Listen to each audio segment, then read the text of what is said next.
Sandy was my older sister, and she was the best sister anyone could ask for.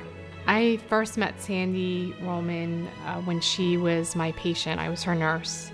I met her the day she was diagnosed with ovarian cancer and took care of her during her treatment.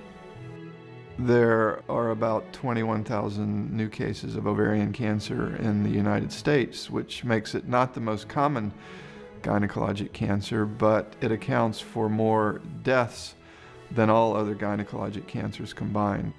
Sandy was 32 when she was diagnosed. She was devastated. Our whole entire family was devastated and just couldn't believe that some healthy, young woman would be diagnosed with stage 4 ovarian cancer. It was really shocking to all of us, our whole family. There was no education about ovarian cancer amongst the general public. Her family knew virtually nothing about the disease prior to her diagnosis. I watched her display an unimaginable amount of strength and courage throughout her fight.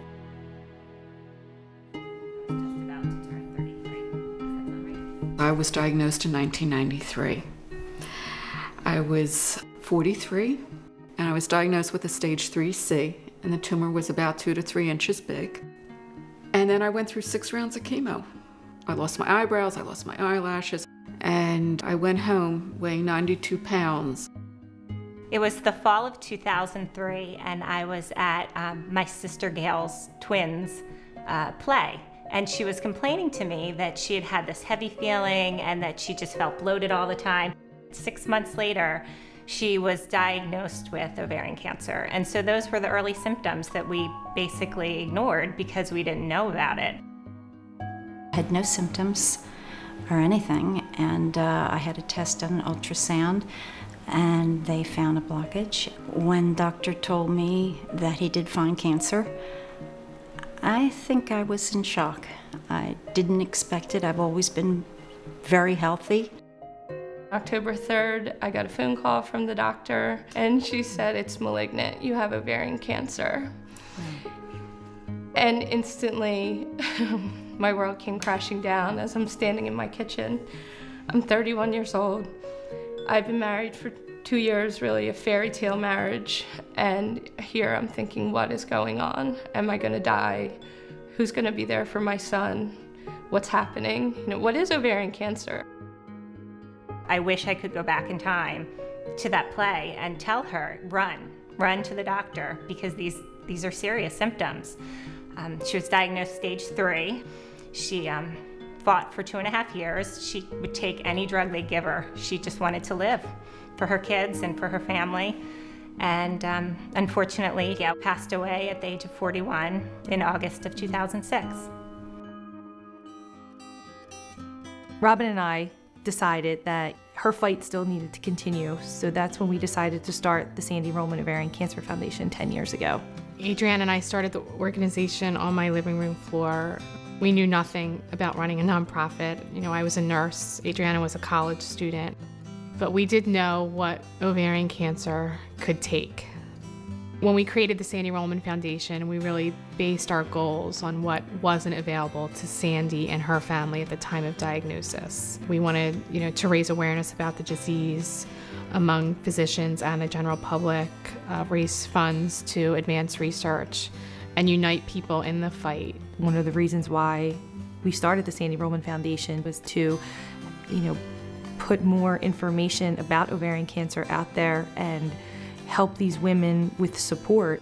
Someone who's newly diagnosed or has a family member who's newly diagnosed, we kind of walk them through the whole process. If they're not already connected with a GYN oncologist, we make that connection for them and we guide them through their treatments. And then many of them become involved and get their families involved as volunteers.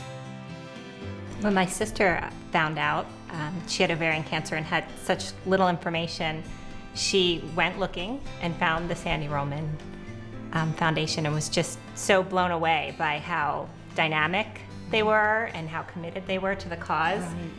They were like a breath of fresh air. So down to earth and committed and passionate. And then I started to go to the meetings and I felt, I think I found a home. I remember walking out feeling like a ton of bricks was off my shoulders. It just made me realize that it wasn't in solitude that I was going through this. I got a letter from Robin. She and Adriana were going to start this organization. So we went to the meeting, and sure enough, I walked through the door and there's Robin. I just wanted to get involved. I got involved in a program called Survivors Teaching Students, and I love it because it's talking to the next generation of doctors and letting them know, and they enjoy it because it puts a face to the disease. My sister, she participated in some volunteer meetings, and I know she was one of the walkers in the first race with my family. I knew I wanted to get involved too, and then when she passed away, I felt like it was almost my duty to take over and to be involved because it was such an important cause. The whole 10 years has been a huge accomplishment. We had no idea what we were doing, and I think that over the course of years, everything we've done, we've raised over $1 million for research. We have started programs, Survivors Teaching Students. We've passed Johanna's Law. We've turned over 80 towns teal in the month of September because that's Ovarian Cancer Awareness Month. We've gone to Washington several times and met with our congressman to, lobby for increased funding for ovarian cancer and also for educational programs for women at risk. For the past year and a half, since I've been at the institution, I immediately became aware of the Rollman Foundation and the role that it has played in contributing to research at Fox Chase over a period of years in ovarian cancer. And the more support we have from individuals, from foundations, from groups, the faster we're going to get to the point where we all want to be, which improves survival and ultimately a cure for this disease. It is amazing how far this organization has come. I am convinced that Gail would be blown away by the organization, especially the race this year and how many people showed up. It was awe-inspiring. And I think she would be really impressed, and I think she'd be and is cheering us all the way. A year after treatment ended, I discovered I was pregnant, and Molly Elizabeth came to us July 10th, and she just represents so much for me in terms of the hope of the future, that there will be a world without ovarian cancer. We really need an army of people behind us if we are going to continue to make the progress that we've made. We need to do this and need to keep going until ultimately we find a cure. And I think that's what Sandy would want us just to keep going. And I think that's what keeps us going. It started in memory of one person, but today it is about so many people.